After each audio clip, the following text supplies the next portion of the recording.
मंगलम भगवान वीरो मंगलम गौतमो गणी मंगलम कुंद कुंदार्यो जैन धर्मोस्तु मंगलम सर्वमंगल मांगल्यम सर्वकल्याणकारकम प्रधानम सर्वधर्माणां जैनम जयतु शासनम। मैं नमो तीर्थनायक को, नमो ओंकार वाणी को, नमो उन कुंद प्रभु को जिन्होंने ओंकार धारण की। अहो उपकार जिनवर का, कुंद का दिव्य वाणी का, जिन कुंद ध्वनि दाता उन कहान स्वामी का। सर्वव्यापीक चिद्रूप स्वरूपाय परात्मने सोपलब्धि प्रसिद्धाय ज्ञानानंदात्मने नमः।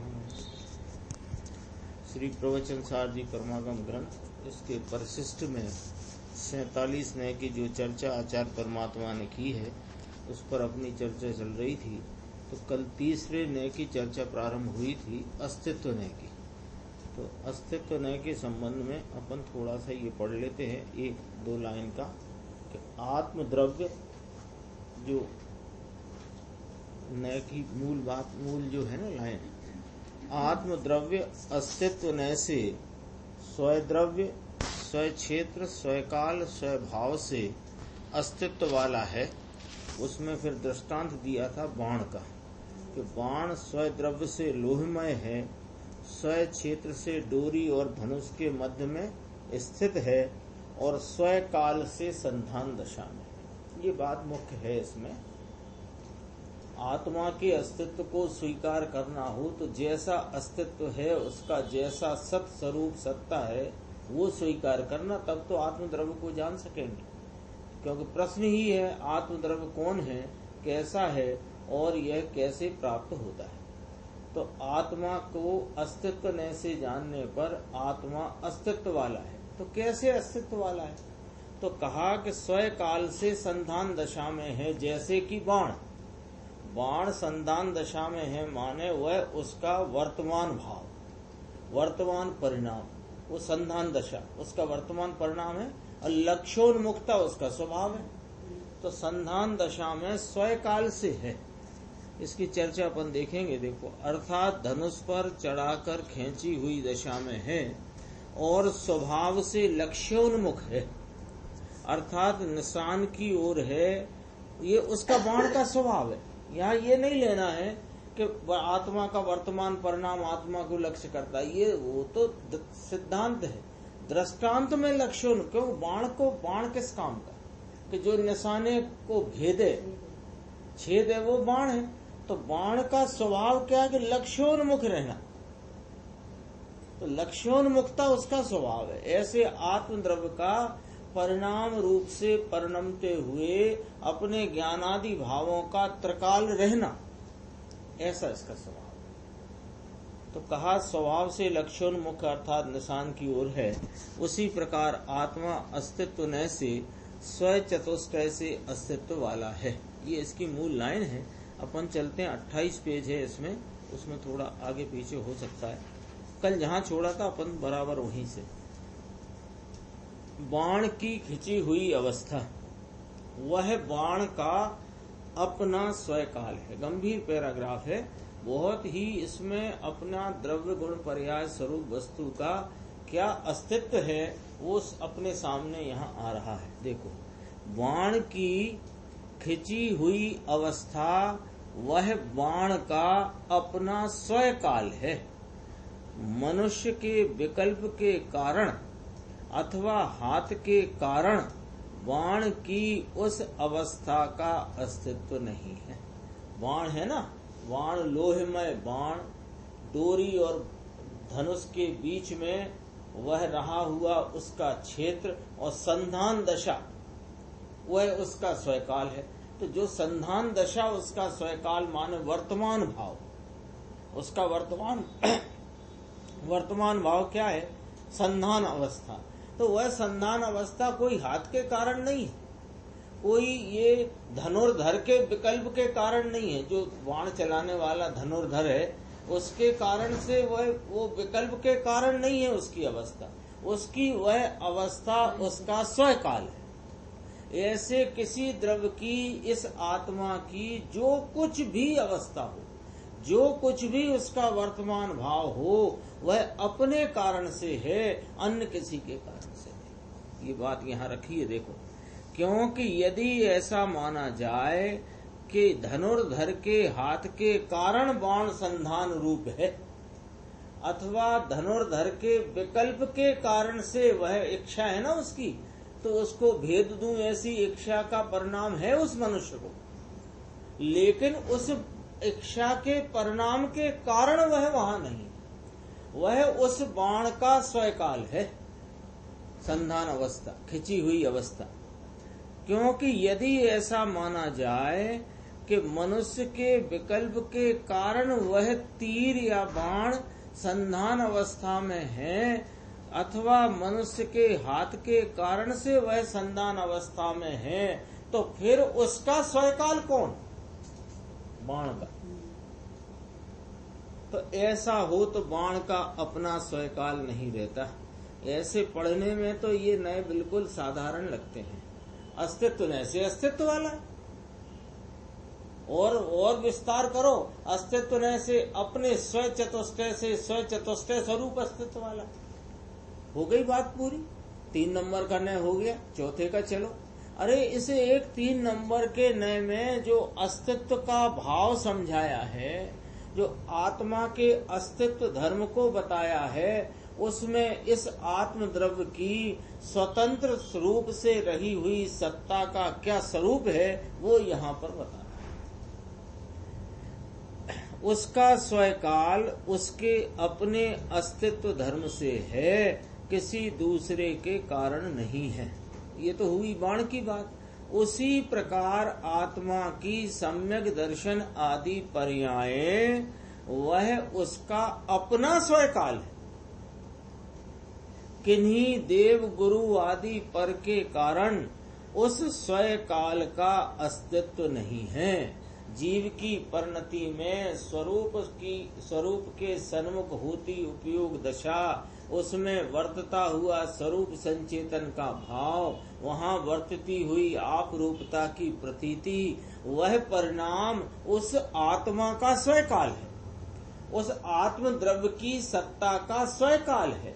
वह सामने तीर्थंकर परमात्मा विराजते हैं, अथवा गुरु की देशना है, अथवा गुरु हैं, इसलिए यह है। तो फिर इस आत्मा के अस्तित्व धर्म का क्या हुआ? क्योंकि अस्तित्व धर्म चतुष्टय स्वरूप कहा ना, स्व चतुष्टय, स्व द्रव्य, स्व क्षेत्र, स्व काल कौन सा फिर उसका? वर्तमान दशा में आत्मा की उपयोग दशा में अतीन्द्रिय आनंद आदि का संचेतन और आत्मा की आप रूप प्रतीति, ऐसा जो परिणाम है किसका है भाई साहब? वो सम्यक दर्शन आदि पर्याय आत्मा का है। तो आत्मा का स्वकाल है, वो किसी पर के कारण से हो, तो इसके स्वकाल रूपी अस्तित्व धर्म का क्या हुआ? सब एक एक बात लॉजिक और न्याय से है, जो समझना चाहे उसके लिए यहाँ पर भंडार भरा पड़ा है। आज थोड़ी स्वाध्याय अपनी देर से प्रारंभ हो पाई, कुछ समस्या आ गई थी, अभी ये चल रही है, थोड़ी आगे ज्यादा जरूरत होगी तो 5 मिनट ज्यादा लेंगे। देखो, उसी प्रकार आत्मा की सम्यक दर्शन आदि पर्याय वह उसका अपना स्वकाल है। ये बहुत गंभीर लाइन है। किसी देव गुरु आदि पर के कारण उस स्वकाल का, अपने सम्यक दर्शन अतीन्द्रिय आनंद ज्ञान परिणाम का जो वह वर्तमान भाव है, वह इस आत्मा का स्वकाल रूप अस्तित्व है। तो वह किसी पर के कारण नहीं है। तो कैसे है कि अपने वर्तमान प्रवर्तित स्वकाल में द्रव्य स्वयं ही स्थित है? कैसे कि स्व द्रव्य अपनी चैतन्यमयता से आत्मा को लगाते हैं ना, आत्मद्रव्य अपनी चैतन्यमयता से अपने असंख्यात चैतन्य प्रदेशों में अपने वर्तमान सम्यक दर्शन आदि परिणाम में स्वयं स्थित है। क्यों स्वयं स्थित है? कि वह उसका स्वकाल है। जन्म क्षण की चर्चा आती ना, प्रवचन सार जी में निकल गई। तो वो जो कुछ वर्तमान भाव है उसका जन्म क्षण है, वह उसका स्वकाल है। द्रव्य का ही वैसा अस्तित्व धर्म है। इसी प्रकार कमान और डोरी के बीच अपनी लंबाई चौड़ाई में तीर स्थित है, वही उसका क्षेत्र है। आकाश का क्षेत्र वह बाण का स्वयं क्षेत्र नहीं है,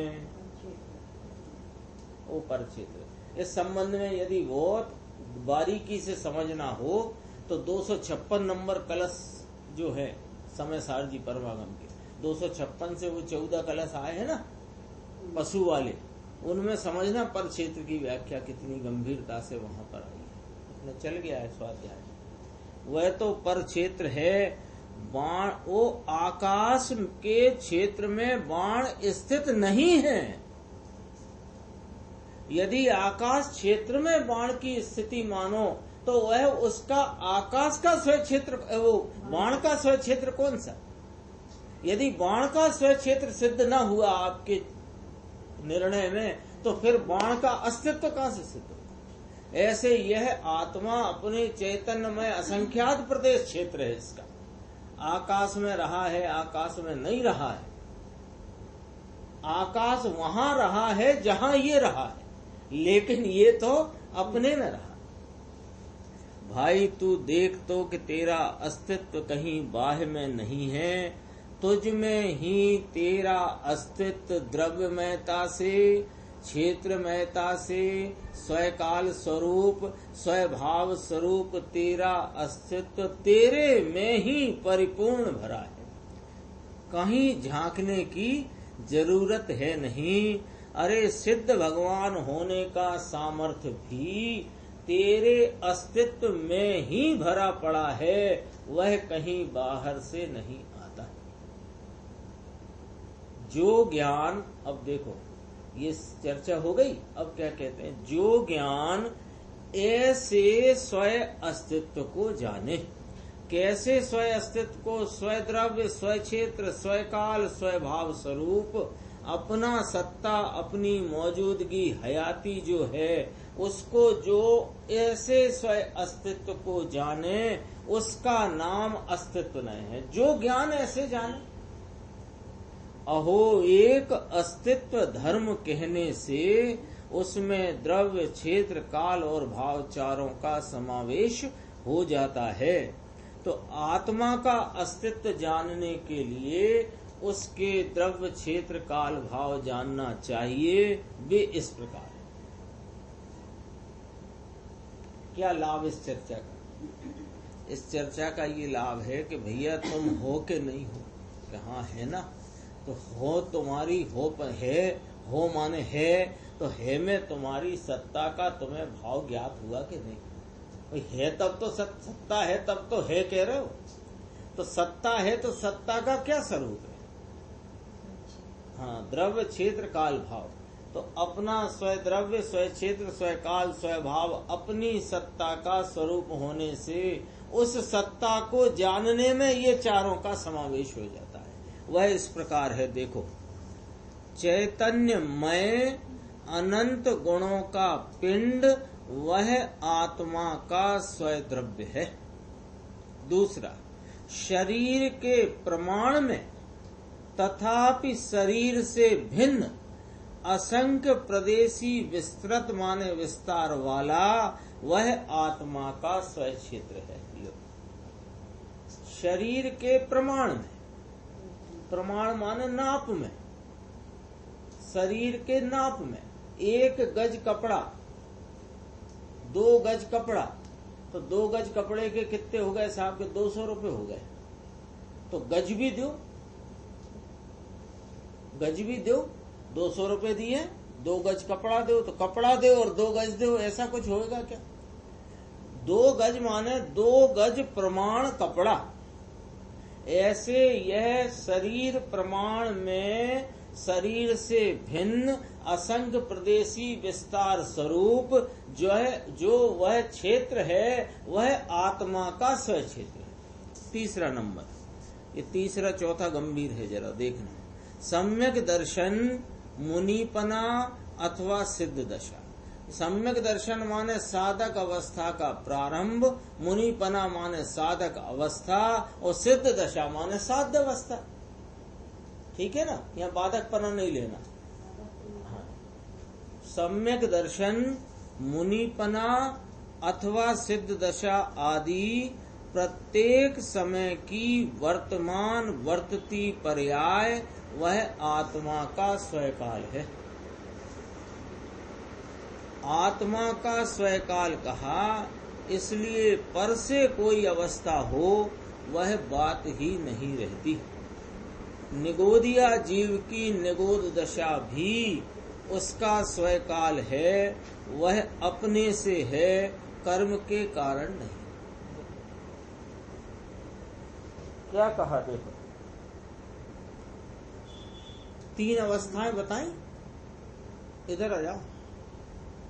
साधक दशा का प्रारंभ, साधक अवस्था, साध्य अवस्था, ये सब प्रत्येक समय की वर्तमान वर्तती पर्याय वह आत्मा का स्वकाल है। कौन कौन है स्वकाल?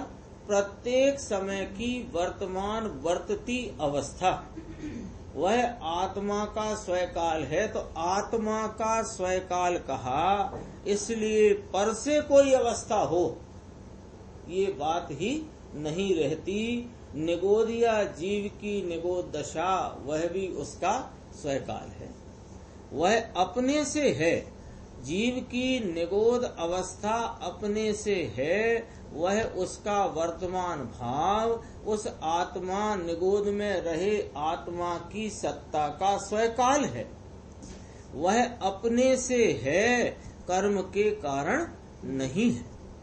अब ये देखो चौथा, उस समय की पर्याय में परिणमित, यहाँ से मिलाना है।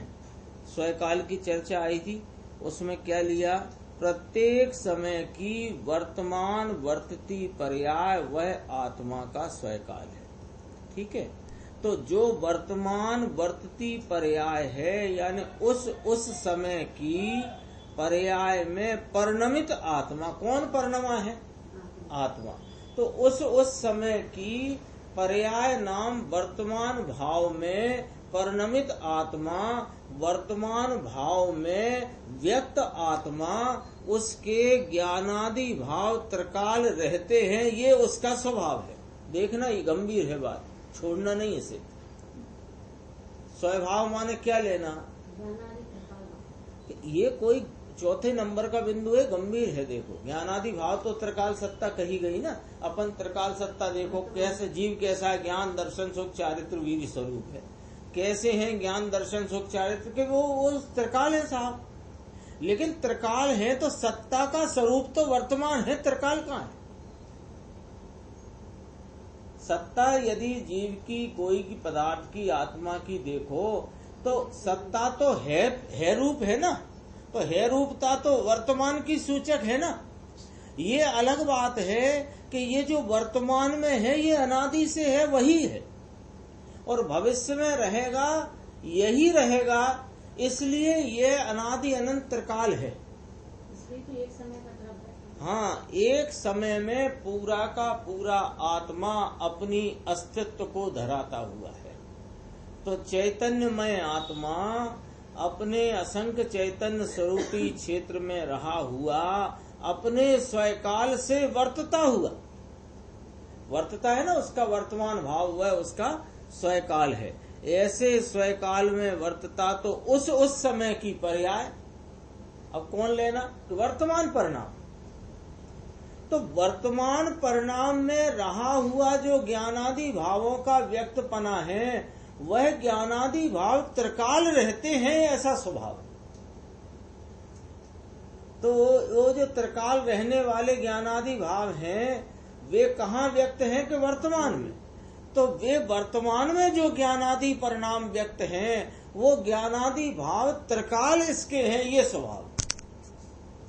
देखो उस समय की पर्याय में परिणमित आत्मा के ज्ञानादि भाव त्रिकाल रहते हैं। देखो सेमीकोलन है, वर्तमान पर्याय के सन्मुख हुआ भाव स्थायी रहता है। क्या कहा इसमें आदि लाइन में, वर्तमान पर्याय के सन्मुख। वर्तमान पर्याय के सन्मुख माने वर्तमान पर्याय में प्रकट जो भाव है वो प्रकटता अस्थायी है, लेकिन जिसकी प्रकटता है वो भाव स्थायी है। प्रकटता परिणाम को कहते हैं, और प्रकट जो है वो गुण की प्रकटता है परिणाम में।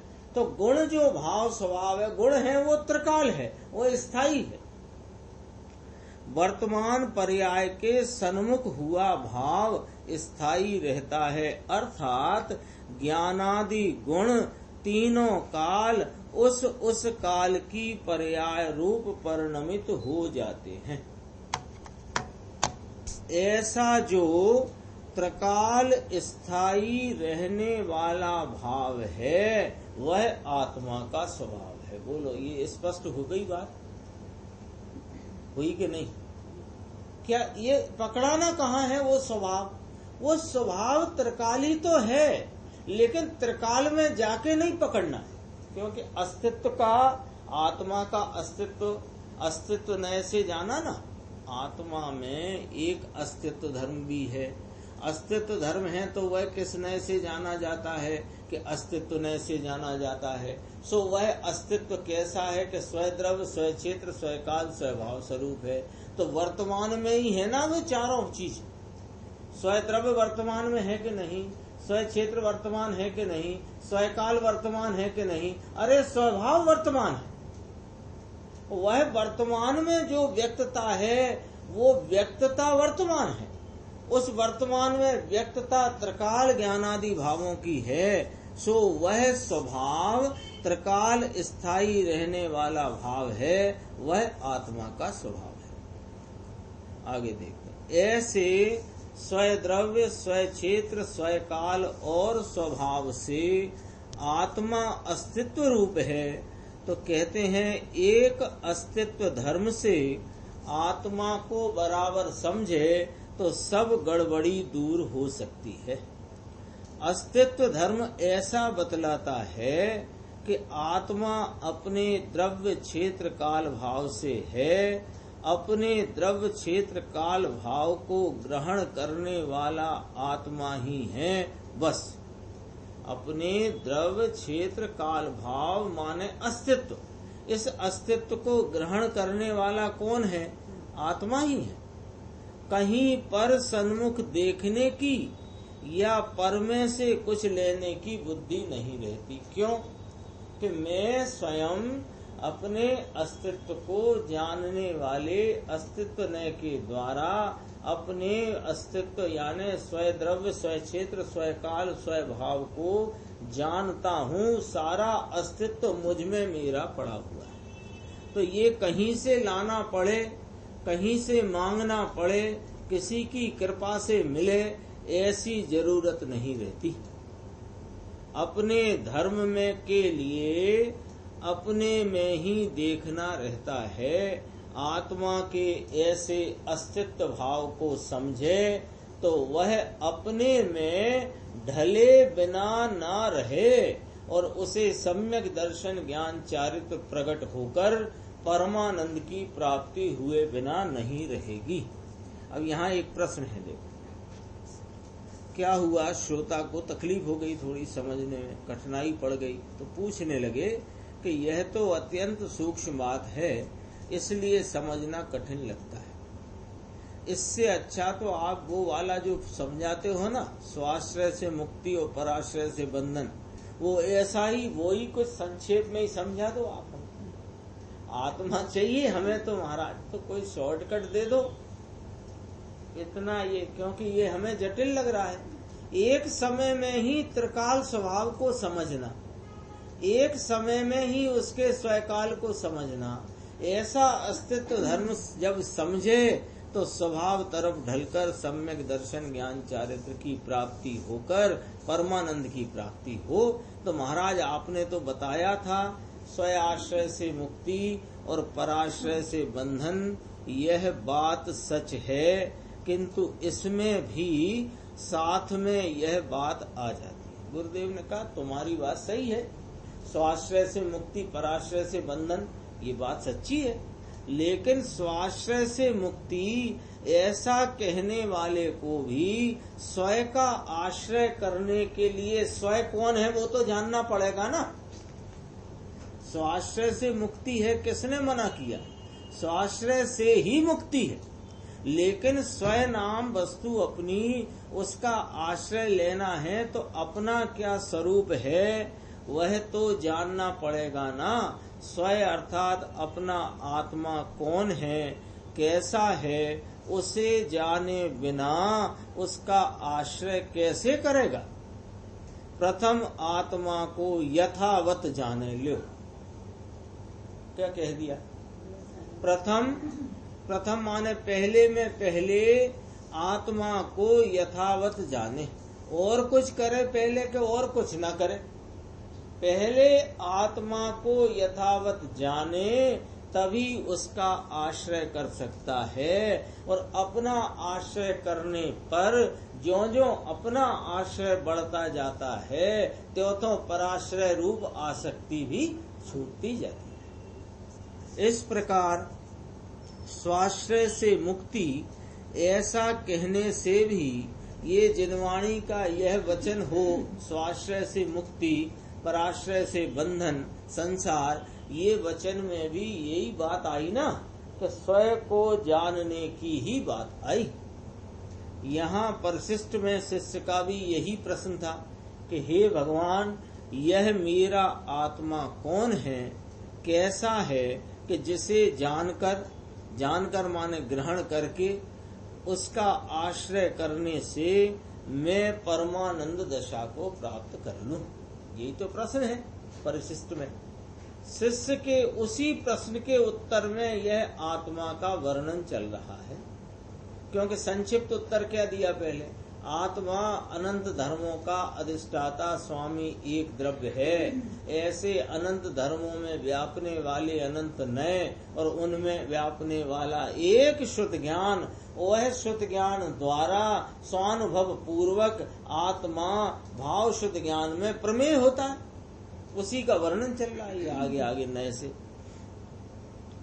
तो कहते हैं कि उसमें यह वर्णन चल रहा है, उसमें आत्मा का अस्तित्व कैसा है वह बतलाया जा रहा है।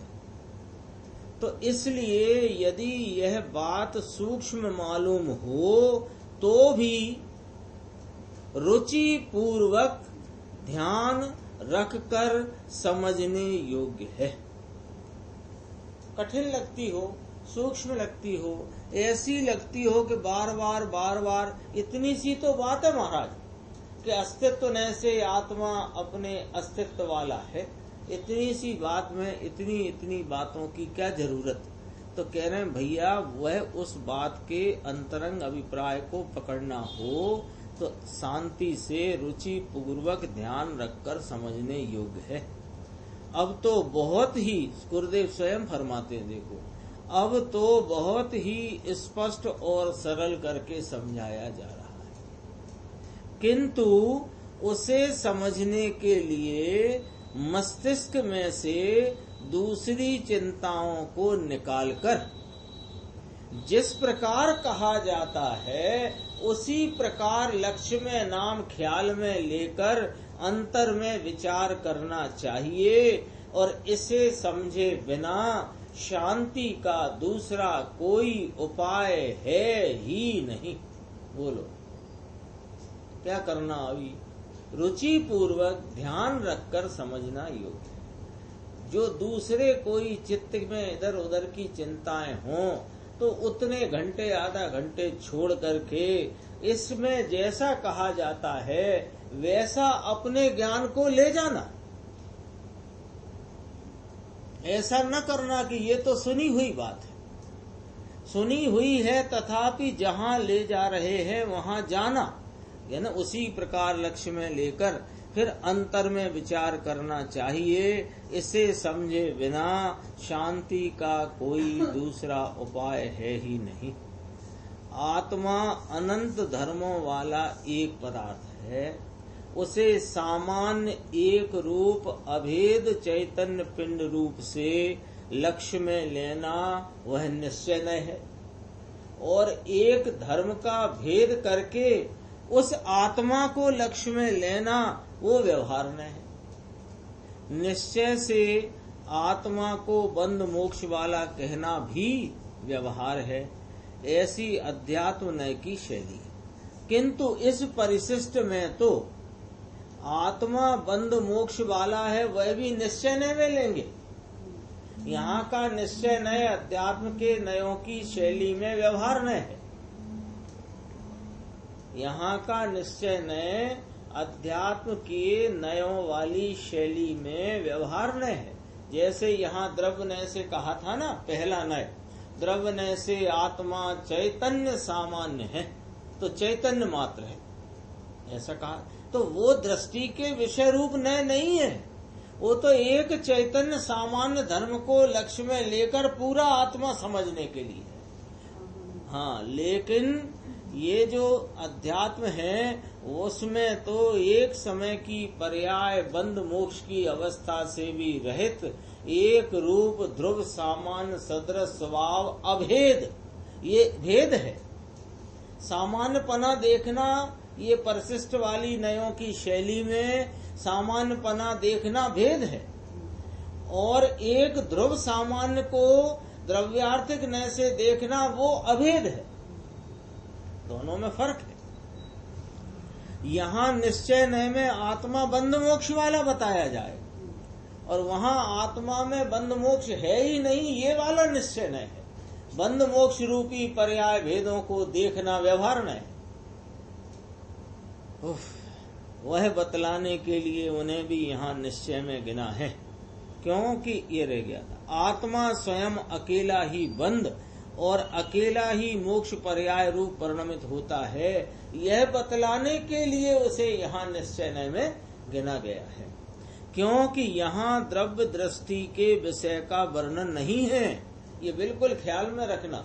47 नय के द्वारा जो वस्तु के धर्मों को बताया जा रहा है, यह द्रव्य दृष्टि के विषय को नहीं बताया जा रहा। ये द्रव्य स्वभाव के एक एक धर्म का भेद बताकर इसके द्रव्य स्वभाव का तुम्हें भान कराया जा रहा है। तो इंतु वस्तु के सभी पक्षों का ज्ञान करा के प्रमाण ज्ञान करने की यह बात है। यद्यपि प्रमाण से, ये बात है ना, प्रमाण से कैसा प्रमाण ज्ञान? सभी धर्मों का, सभी पहलुओं का। तो यद्यपि प्रमाण से सभी पक्षों का ज्ञान करने वाला भी, जिसने आत्मा को सामान्य पने द्रव्य नय से, पर्याय नय से, गुण पर्याय वाला, वो ज्ञान दर्शनादि गुण वाला, अस्तित्व नय से अस्तित्व नय वाला, नास्तित्व नय से नास्तित्व वाला, इस प्रकार एक एक भेद को लक्ष्य में लेकर जो आत्मा को प्रमाण स्वरूप जाना, तो वह भी क्या करेगा कि अभेद स्वभाव को दृष्टि में लेकर उसी ओर ढलता है। घंटी बजी। किंतु पहले तत्व का निर्णय करते समय धर्म के भेद करके विचार आता है। आत्मा के अस्तित्व धर्म को जाने तो उसमें स्वयं काल की पहचान भी आ जाती है। फिर चर्चा है, देखो स्वयं काल की फिर चर्चा ली, समझना है अपने को इसको। आत्मा के अस्तित्व धर्म को जाने तो उसमें स्वयं काल की पहचान भी आ जाती है, यानी प्रतिक्षण जो पर्याय होती हैं वह उसका स्वकाल है। आत्मा का प्रतिक्षण प्रत्येक समय में जो वर्तमान भाव रूप परिणाम पर्याय है, दशा अवस्था है, वह किसका स्वकाल है? कि वह आत्मा का स्वकाल है। वह उसका अपना धर्म है, उसमें दूसरे का अभाव है। तीर की जो पर्याय है वह उसका अपना स्वकाल है। वह पर्याय हाथ के कारण या आत्मा के विकल्प के कारण, आत्मा के कारण नहीं हुई है, लेकिन पराधीन दृष्टि वाले को ऐसा लगता है। जो वस्तु के अस्तित्व को नहीं जानता, उसकी अपने अस्तित्व की स्वाधीनता को नहीं स्वीकार करता, वह पराधीन दृष्टि वाला, उसको ऐसा लगता है कि ये जो तीर की पर्याय, जो संधान अवस्था है, जो खिंची हुई बाण की अवस्था है, ये अपने से ही यदि होती है तो हाथ लगने के पहले क्यों ना हुई। ये कौन देख रहा है? पराधीन दृष्टि वाला। वो क्या देख रहा है कि धनुर्धर ने जब बाण को चढ़ाया प्रत्यंचा पर और जब डोरी खींच के यूं किया है, तब तो वो संधान दशा में आया है कि नहीं। वह संधान दशा, उस बाण का वर्तमान भाव, वह उसका अपने कारण से। तुम पराधीन पने देखते हो तो तुम्हें लगता है कि ये धनुर्धर ने खींचा तो ये इस प्रकार हुआ है। हाँ, ये बहुत अच्छी चर्चा है, बहुत गंभीर है। देखो, उसको क्या लगता है कि ये हाथ लगने से पहले क्यों ना हुई। हमने पेज नंबर 31 जब इसमें पलटकर निकाला तभी तो निकला ना, पहले 31 क्यों ना हुआ था, ऐसा इसको लगता है। तो गुरुदेव कहते हैं, ऐसा पूछने वाले को वास्तव में वस्तु की पर्याय के समय समय के उपादान की खबर नहीं। ये जो वस्तु है, जगत का प्रत्येक द्रव्य, प्रत्येक वस्तु, वह अपने स्व चतुष्टय से अस्तित्व वाली है कि नहीं। ये तो आत्मा की बात चलती है, पर जगत के सारे ही द्रव्य अस्तित्व वाले हैं कि नहीं।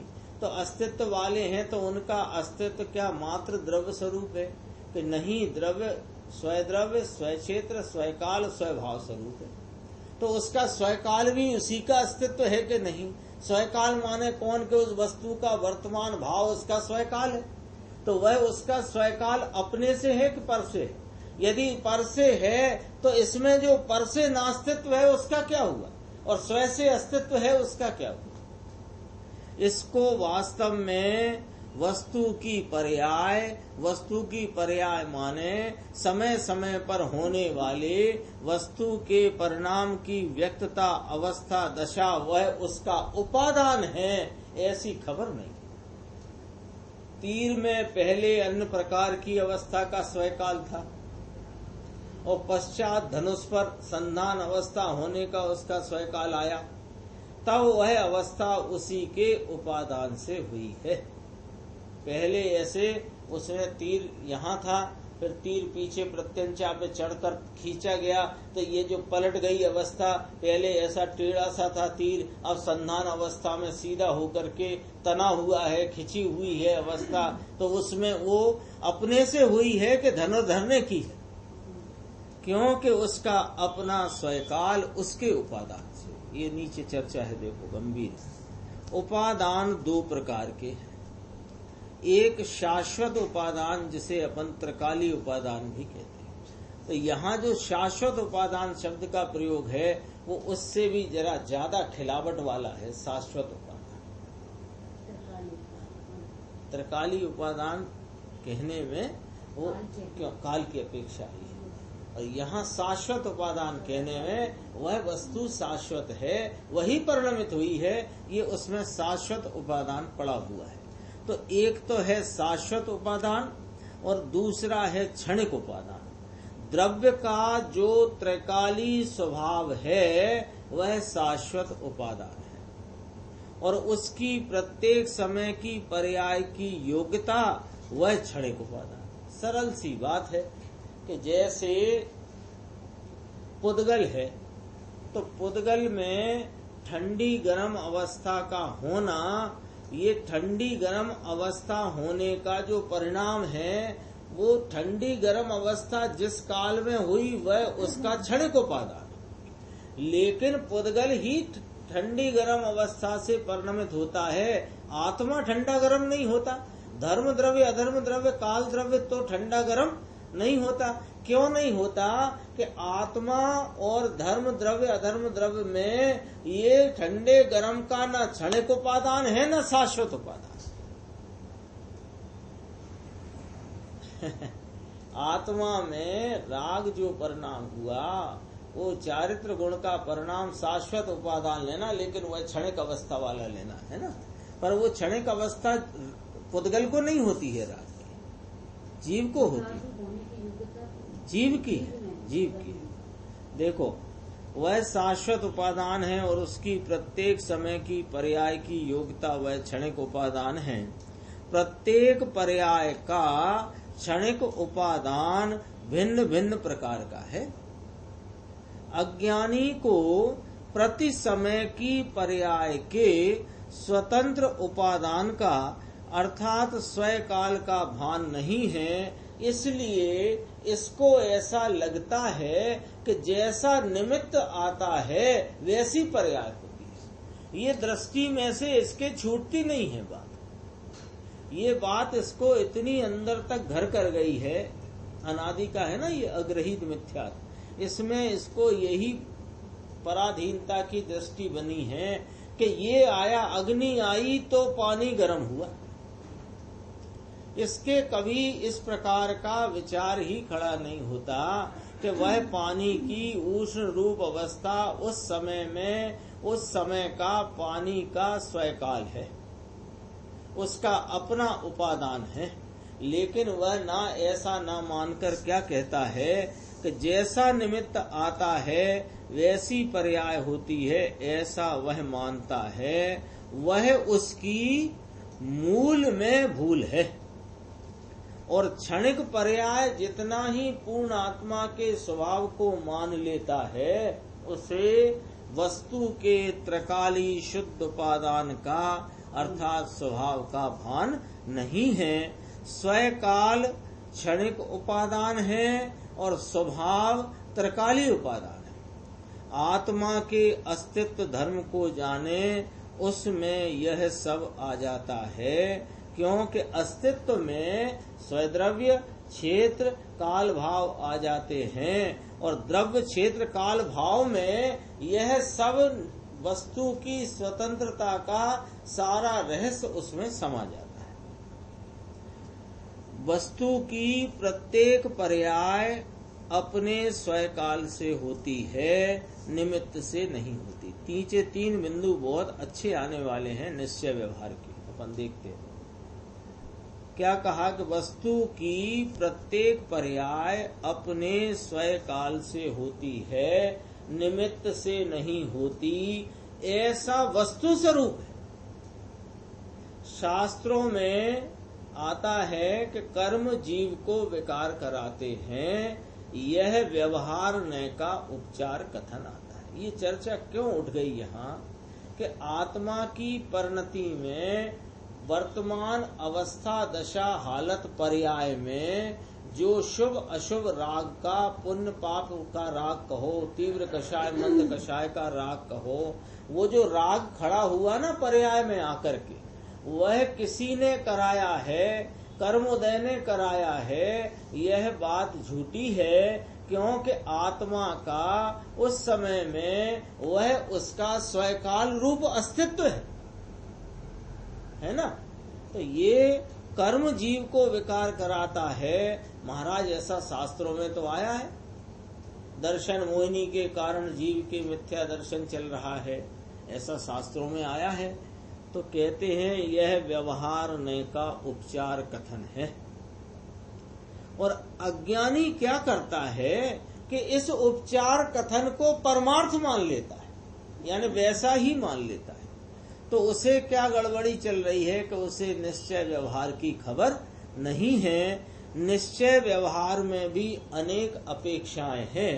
वे इस प्रकार हैं कि जब तीन बातें हैं, जब आत्मा स्वयं विकारी परिणाम करता है, ऐसा बतलाने के लिए उसे निश्चय कहा, ठीक है।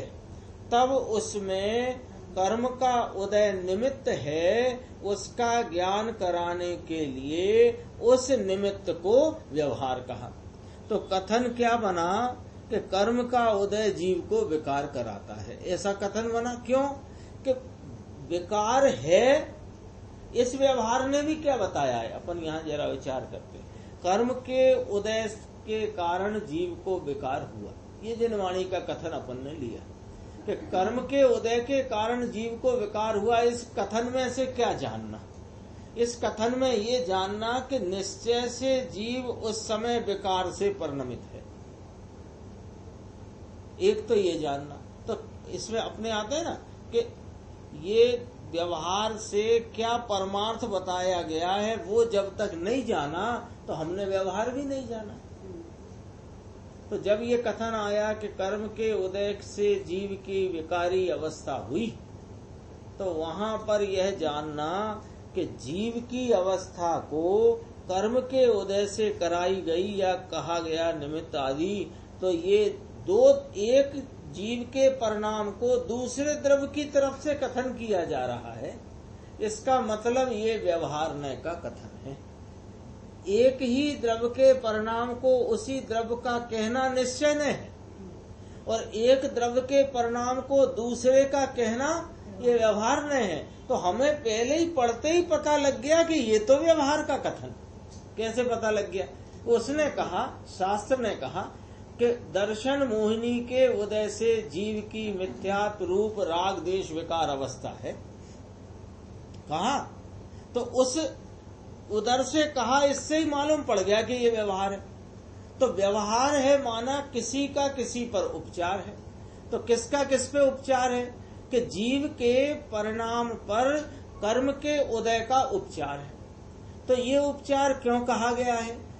कि परमार्थ बताने के लिए। क्या परमार्थ है? कि जीव की उस समय की स्वकाल रूप सत्ता में वह राग का विकारी परिणाम है, ये निश्चय बताना है।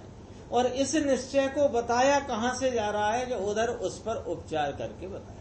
यहाँ तक नहीं पहुँचते तो हम व्यवहार को भी पढ़ना सुनना नहीं जानते। देखो, किंतु मिलाकर के कोई भी बात का कथन करना, ये तीन बिंदु यहाँ इसीलिए आए हैं कि अपन इस तीन बिंदु के आधार से जिनवाणी में कहाँ व्यवहार है और क्या परमार्थ है, कहाँ व्यवहार है और क्या परमार्थ है, ये जान सकते हैं। देखो, जब आत्मा स्वयं विकारी परिणाम करता है ऐसा बतलाने के लिए, तो आत्मा ही विकारी अवस्था से परिणमित हुआ ये निश्चय बताना है। तब उसमें कर्म का उदय निमित्त है, तो उसका ज्ञान कराने के लिए उस निमित्त को व्यवहार कहा। किंतु वास्तव में कर्म का उदय जीव को विकार कराता है, ऐसा कहने का उस व्यवहार का आशय नहीं है। वो व्यवहार ये कहना ही नहीं चाहता। ये केवली परमात्मा के पाद मूल में छायक सम्यक्त की प्राप्ति होती है। ये जो कथन है ये कहना ही नहीं चाहता कि केवली भगवान के द्वारा सम्यक्त की प्राप्ति। ये ऐसा कब कहना चाहता? तुम्हें पकड़ में नहीं आई बात। तो यहाँ नीचे कहा, वहां स्वयं वह निश्चय और पर वह व्यवहार, ऐसी यहाँ पर शैली है। दूसरी शैली, मोक्ष मार्ग का वर्णन चलता हो, वहां शुभ राग को व्यवहार और शुद्धता को निश्चय कहते हैं। तो वहां पर्याय की शुद्धता की जो चर्चा है वह निश्चय है। कौन सी? कि यह आत्मा के अवलंबन से उपजी अतीन्द्रिय आनंद, सम्यक दर्शन, ज्ञान, चारित्र की निर्मल पर्याय रूप शुद्ध अवस्थाओं का वर्णन वह निश्चय है। और पर्याय की अशुद्धता वह व्यवहार, वह ऐसी शैली है। छठे गुण स्थान में एक कषाय का सद्भाव है ऐसा बता करके तीन कषाय की अभाव रूप वीतरागता है, ये बताना है। तीसरा, जब द्रव्य की बात चलती हो तब अभेद वह द्रव्य, तो अभेद द्रव्य वह निश्चय, और गुण पर्याय के जितने भेद पड़े वह सब व्यवहार है, ऐसा कहा जाता है। वहाँ अभेद सो निश्चय और भेद वह व्यवहार, ऐसी शैली। बोलो साहब, ये कितनी गजब की बात आई है। 3 बिंदु आए ना, अपन यहीं रुक जाते हैं 5 मिनट 2 मिनट, फिर आज की चर्चा पूरी करेंगे। देखो इसमें 3 बिंदु आए। 3 बिंदु आए माने कि पंडित जी ने लिखा ना, जयचंद जी साहब ने, कि जनवाणी में व्यवहार ने का कथन बहुतायत से आया है। बहुतायत माने अपन कहो तो 99% भी कह सकते हैं, इतना आया है। और वह जितना कथन आया है जनवाणी में, वह परमार्थ को बताने के लिए आया है। पहला बिंदु तो ये है। अब इस व्यवहार की भी 3 प्रकार की शैली चलती है, एक ही शैली नहीं है व्यवहार की, 3 प्रकार की चलती है। 3 प्रकार की कैसे चलती हैं कि जब एक द्रव्य के परिणाम को दूसरे द्रव्य से के निमित्त से उससे किया गया ऐसा कथन आए, ऐसा भी एक व्यवहार की शैली है।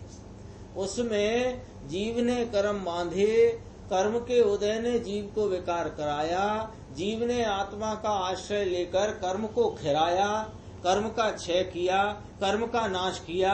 इस शैली में क्या चल रहा है, बस एकदम पहचान होगी। इस शैली में क्या चल रहा है कि एक के परिणाम को दूसरे से कहा जा रहा है। तो 2 द्रव्यों को लेकर के जब एक परिणाम की चर्चा हुई तो ये व्यवहार है। एक तो ये शैली है, इसमें उस जो व्यवहार निमित्त से बताया जाता है उसका वहाँ ज्ञान कराया जाता है, और ज्ञान के द्वारा जो परमार्थ अवस्था है एक जीव द्रव्य की, उसको वहाँ समझाना है, अथवा पुद्गल द्रव्य की परमार्थ अवस्था उसको समझाना है। एक तो ये शैली है। दूसरी शैली है कि जब मोक्ष मार्ग में निश्चय व्यवहार, ये कौन सा निश्चय व्यवहार था? पहला कि 2 द्रव्यों से, या अपन मोटे तौर पे कहो तो निमित्त नैमित्तिक वाला व्यवहार।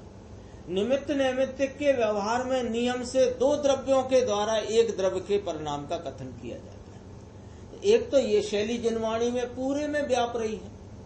दूसरी एक शैली है वह मोक्ष मार्ग के निश्चय व्यवहार की। मोक्ष मार्ग का निश्चय व्यवहार क्या कि अपने आत्मा के अवलंबन से प्रगति शुद्धता वह निश्चय, और शेष रही अशुद्धता वो व्यवहार।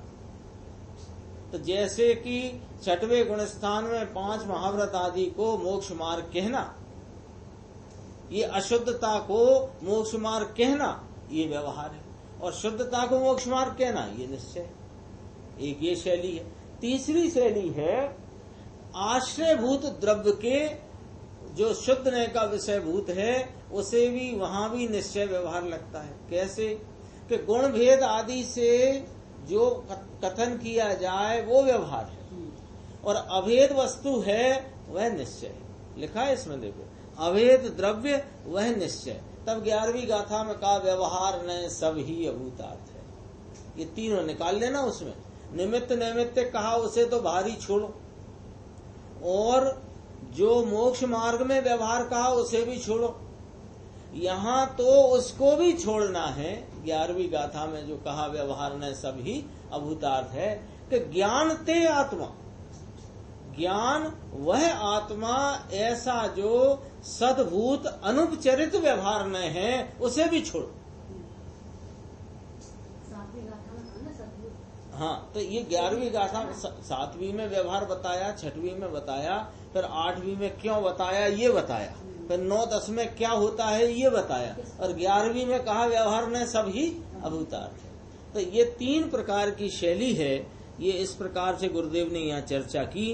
फिर अपने से कहा इस प्रकार जहाँ जो अपेक्षा हो वहाँ उस प्रकार से समझना चाहिए। अभी इसमें और शेष चर्चा काफी बाकी है, अपन आगे की स्वाध्याय में उसे निज निधि निज में बताई, यह अनंत उपकार है उसके लिए जिन वाणी माँ को वंदना शत बार है।